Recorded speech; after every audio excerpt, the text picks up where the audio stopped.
За тэгвэл дотоодын аялагчдад амралтын газрууд ая тухгүй үйлчилгээ, за тааруу, ариун цэврийн байгууламжийн бохир байдал, хэтэрхий өндөр үнэтэй зэрэг асуудал бэрхшээл болж байна.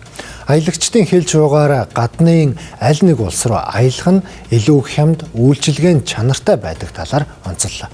Тэгвэл дотоодын аялагчдыг бодлогоор дэмжвэл гадагш гарах валютын урсгалыг сааруулах боломжтой гэдгийг салбарын холбооноос тодтогч байна. 2025 онд давхарсан таагаар 3.5 сая иргэн гадаад улс руу аялсан дотоодын аялал жуулчлалын салбарын өрсөлдөх чадвар сул байгааг харуулж байна. Гол нь иргэдийн зүгээс дотоодын аялагчдаа хүн гэж үзэж анхаарч чадвал гадагшаа явах сонирхол буурна гэдгийг хэллээ. Тэгээ гадаад одоо Вьетнам ч юм уу Таиланд аялал жуулчлалаар ашиг орлого олдог газрууд бол угаасаа аялал жуулчлал хөгжсөн. Манайд бол тийм юм одоо таарах ч гэсэн үзэх байгаль юм нь бол стажгүй. Энэ жил болохоор орон нутгаар аялах гэж бодож байгаа. Манай нөгөө нэг үйлчлэгээ цэвэрс жоохон муу байгаа байхгүй юу? Тэрэн дээр анхааруул ер нь бол гоё шүү дээ Монголоор аялах.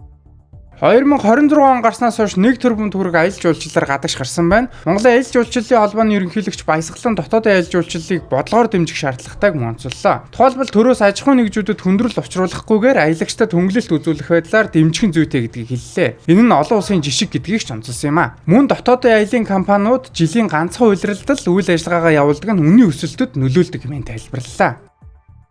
Гэхдээ энэ дээр бид нар одоо шууд дотоодын жуулчдын аялал жуулчлалын байгууллагуудыг 3 сар үйл ажиллагаа хөрөнгө оруулалт хийчихэд 3 сар үйл ажиллагаа явуулж байхдаа үнэ хямдруул гэж хэлж болохгүй. Нөгөө талаар бусад улсад байдаг жишг буюу дотоодын жуулчдыгаа бид нар одоо төрөөс татаасын бодлогоор дэмждэг. Та дотоодын худалдаа авалт хийсэн тохиолдолд одоо ямар нэгэн урамшуулалтай хөнгөлөлт урамшууллын схемүүд энэ нь аж ахуй нэгжтэй дарамт болтгоо. Энэ худалдаа авалтанд эргээр нөлөөлдөг ийм одоо бодлогууд байдаг. Энийг бол бид нар шийдэх ёстой. Гадагшаа аялахад хүмүүсийн сонгодог хөтөлбөр шиг цогц хөтөлбөр санал болгох хэрэгтэй байхгүй. Жуулчны баазууд байна тий. Одоо бид нар яг дотоод аялал жуулчлалыг хийхэд хамгийн тулгамддаг асуудал бол жуулчны байгууламжууд байгаа. Тэгээ зочд буудлын асуудал. За энэ бол дотоод аялагчдад маш өндөр үнэтэй тарифтай байдаг. Энэ дээр бол одоо яг тэр хүмүүс маань дотоод аялал жуулчлалыг дэмжиж байгаа бол дотоодынхоо иргэдэд тусгай хөнгөлөлтийн үн санал болгох. Тэгээ хямдрал урамшуул зарлах. За энэ хүн яг зөвхөн одоо дотоодын иргэдэд ийм үнээр үйлчлэн гэдэг ч юм уу тийм байдлаар байвал дотоод аялал жуулчлал маань илүү хөгжөөд гадагшаа гарах валютын урсгалаа дотоодоо авч үлдэхэл ийм давуу тал үүснэ.